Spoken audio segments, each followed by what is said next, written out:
Really my only concern today is leaving camp. I've got a little less than a liter of water. I do have like 16 ounces of coffee.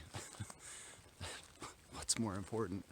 But I've got to go like 9 miles or so before I cross the stream. Supposedly there's a water spigot that you can get water from in an emergency at the fire station. So if I have a headache or something, I'll get it there. If not, I'll just go the first 10 miles or 9 miles without really drinking much water.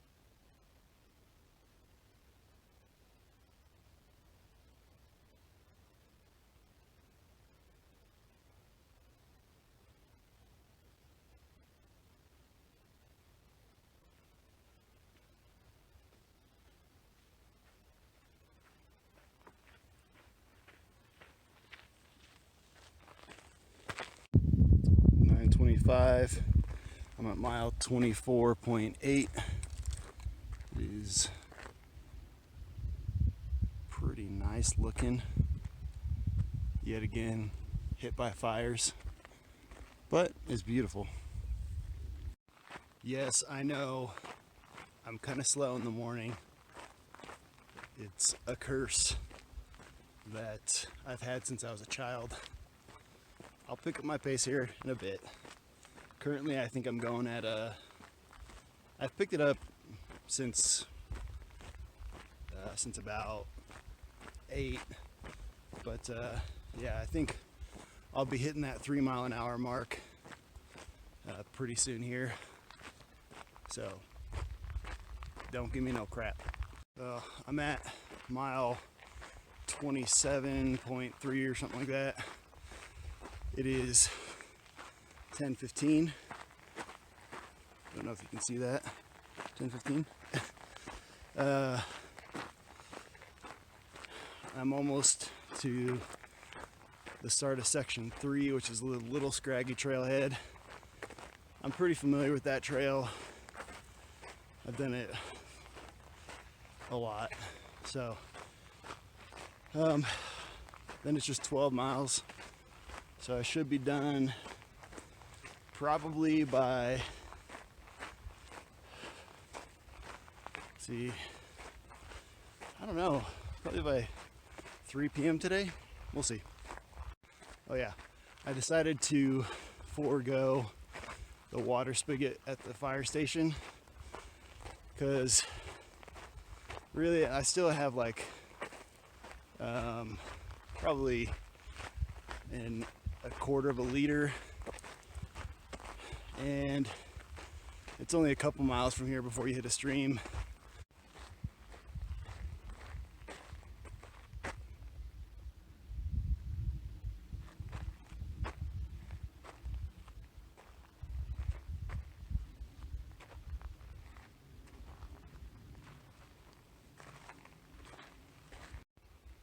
I wonder if somebody is doing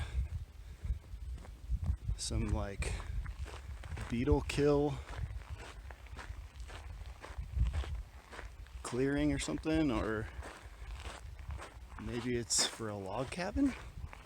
So I know that sometimes people are afraid to go boom boom outside, but even now every section so far has had a pit toilet. There was probably like 6 the first part of section 1 up in Waterton Canyon.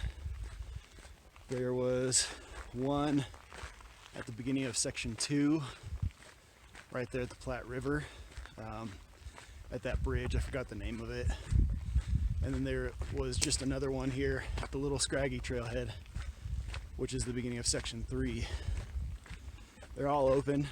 I didn't check all of them, but yeah, they're all open. And yeah, it's a nice little bonus if you're not quite used to hiking and taking care of business in the woods. So normally, especially this trail, I know from experience, you're usually passing or passed by a ton of mountain bikes, a ton of hikers. It's a really popular section of trail. And so what made me think of that is I just ran into my first hiker. He was hiking the opposite direction. But it reminded me that I haven't seen anybody since the bridge right before section 2 last night. So that's great. I think that's the benefit of starting this trail, or doing sections at least, early in the season, because right now there's no snow. It's mid-April. Further up the trail, I know that there's a lot more snow, but you can easily knock these things out in a day or two if you're going quick, or 3 days if you want to, 3 or 4 days if you want to take it slow. But it's a good way to get out and get the, scratch the itch. So I'm at mile 33 and a half. Got 7 miles to the end. Just crossed over a little seasonal stream. Don't know if you can see it or not, but it's flowing. Every seasonal stream is flowing right now. So if you're using Guthook's app, which I highly recommend, it makes it very easy. That or Eric the Black, he does he's got a pocket atlas. That thing is phenomenal. I used it on the JMT the second time around, and a person that we met up with the first time around had it. That's why I bought it for the second time around. Just essentially, it's Guthook's app on paper. So if you're worried about kind of losing your phone, or dropping it in a river or what have you, and you want to have a paper copy, I highly recommend Eric the Black's Pocket Atlas. He's got it for the PCT, AT, CDT, the Colorado Trail, the JMT. I think he's got it for the long trail in Virginia. Don't quote me on that. I think so.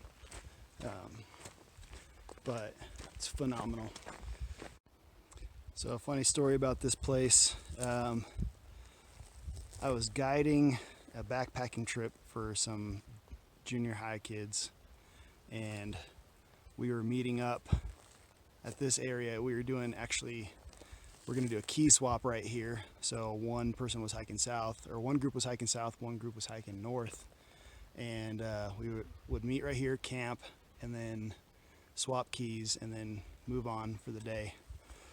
Well, we actually were told that there was no bears in the area, and so we let the kids keep the food in their tents. We knew that that was a bad idea if there were bears in the area, but we didn't know. Anyway, that night we actually heard some bears right over there. It sounded like two, maybe like a mama and maybe 2 cubs. But needless to say, all the guides woke up and went and shoot off the bears. But from then on, we definitely did bear hangs. So I'm at mile 35.4. Just been passed by 3 mountain bikers. So I don't know if I take back what I said earlier, or maybe I jinxed myself. Who cares? So this is mile 36. Cross a road. If you walk up that road, I don't know if you can see it, there is a pit toilet up there. So that's 2 on this section. 3:26 p.m. and there she is. I do want to note that the stream crossing noted on gut hooks, that's like 0.7 from here, that is pretty much frozen over. I bet in a few days you'll be able to get some water out of it, and you might be able to find a spot upstream, but yeah, it looked like it was frozen over for the most part. I couldn't see a way to get water when I was there. So it's currently 3:26 p.m. on 3:27 p.m. on April 16th. Done with sections 1 through 3.